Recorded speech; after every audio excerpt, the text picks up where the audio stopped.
A klasszikus balettban az alaptartás a következő. A hasunkat behúztuk, és a fenekünket is. A nyakunk hosszú, a vállunkat pedig teljesen lehúzzuk. Ha rosszul csináljuk, akkor a fenekünk kinyomódik, és a hasunk előre. Ez így nem jó. Mindenféleképpen húzzuk be a hasunkat és a fenekünket, és nagyon szép, hosszú legyen a nyakunk. A következő gyakorlatunk a plié rölövé lesz.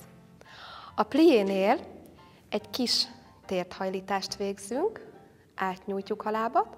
A rölövénél pedig a sarkunkat emeljük, és megpróbáljuk összezárni. Ez nagyon fontos. Lemehetsz.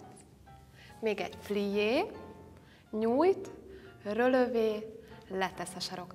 Aztán csak a rölövék következnek, fönt, lent, fönt, lent, fönt, lent. Nagyon szép volt, köszönöm.